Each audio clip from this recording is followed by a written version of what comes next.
10 years ago, with just one shot, I became a player worth 80 million euros. 10 years later, I was everywhere. No one invited me to play football. This is the story of me. I'm James Rodriguez.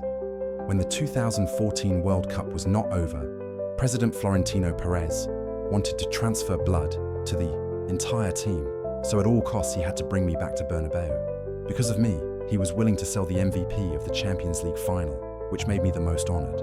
Just stepping into the team, I was given the shirt number 10, 23 years old, won the World Cup star, 80 million euros, joined the world's strongest club. Wearing shirt number 10, even the main male in the novel is not sure to have such a beautiful version. At the same time, another yellow-haired guy also joined Real Madrid with me. We competed directly for the middle position, but his value is even less than half of mine. I have the number 10 shirt. I have the president behind my back.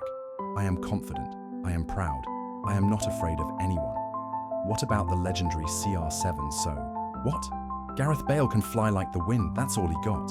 Modric won the Golden Ballon d'Or, so what? Do they shine in the World Cup like me? Are they as young as me? Real Madrid's future will definitely be mine.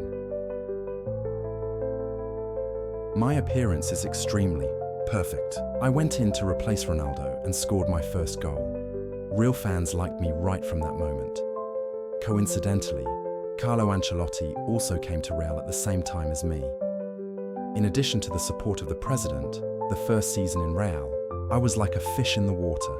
17 goals, 15 assists, everything was perfect. But that year, we lost our hands in every competition. Ancelotti was forced to leave.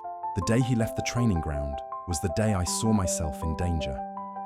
I was sad, but more importantly, I started to feel scared. And then, Rafa Benitez appeared in our first training.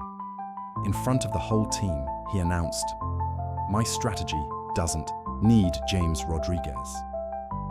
Zidane's appearance is like a death penalty for me, because he is one of the 10 greatest in history. In his eyes, I am nothing. I'm just a hanger-on with 2 Champions League trophies. I have nothing left in my hand. The Champions League 2017 final match. My name is not even on the squad list. But all of those things are only a day away from my enlightenment in World Cup 3 years ago. No one fell into the depths as fast as me. And the golden-haired guy named Toni Kroos compete the same position with me that year. Now with Modric and Casemiro created the legendary trio in the middle. As they continuously conquered the world, everyone called them by a very beautiful name, the Three Kings. And my journey in Real Madrid came to the end. Right when I was most disappointed, Ancelotti once again raised his hand to save me. He took me to a cold country, Munich. Although it was just a loan contract, I was still highly rated. They did not let an expensive player like me sit on the bench. Fortunately, I did not disappoint them. In the Champions League match against Real Madrid, right at Bernabeu, I scored, but I refused to celebrate. Because I know, although I'm wearing a red shirt, my heart is still in Madrid. That little action brought me support from the eyes of the Madridista. A few years later, when my fame went down, they still welcomed me like the first day. People still say that Madridistas are the most difficult players in the world. But no, on the contrary, they are more satisfied than anyone else. They don't care how much you cost, don't care how famous you are, or whether you are at the top or the bottom. The only thing they need is that you are willing to sacrifice for the team rather than selfishly for yourself. They once booed Mbappe, once criticized Hazard, but they never turned their backs on me because they know my heart is always in Bernabeu and only in Bernabeu. In the summer of 2019, after ending the loan time, another team offered to buy me at a price of 40 million euros, but my heart was still in Madrid. At that time, Ronaldo had left. The team was in the process of redevelopment. I am only 28 years old. I still have a chance. And most importantly, the Madridistas still love me. Although Zidane doesn't like me, it doesn't matter. Even a strong man like Capello was also touched by Beckham. Why can't I? My hard work on the field is not in vain. Zidane still gave me a chance. On October 5th, 2019, Real Madrid welcomed Granada on the home field. I was in the squad list and replaced for Gareth Bale. Just put my feet on the ground, the stadium was bursting with applause like waking up. So, I did not let them down.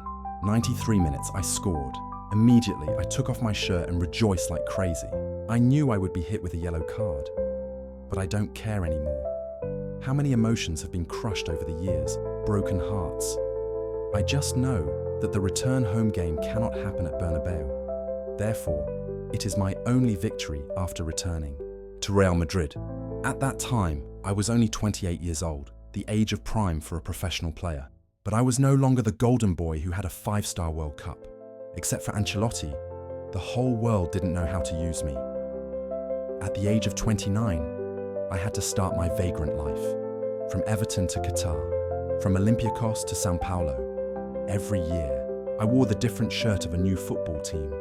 But even scarier than my personal life is the feeling that the whole world has abandoned me. Benitez said that I was seriously lacking of motivation, not working hard, only thinking about money and women. Sao Paulo president also publicly criticized my attitude. At the age of 32, I don't even have a football team to compete with. Yes, except for Real Madrid. Anywhere else, I don't want to try. Because my starting point is too high. In the summer of 2024, thanks to the impressive performance at Copa America, I wandered all over the place again to find a job, until I looked back and realized that the old golden-haired guy and I set foot in Bernabeu. After 10 years of hard work, Toni Kroos left in glory, becoming a true legend in the history of Real Madrid. That's right, the starting point is very important, but if you decide to climb high to the top, it's always in the middle. If you enjoyed this storytelling and want to hear more about any soccer player, please hit the like button and leave a comment below to let me know.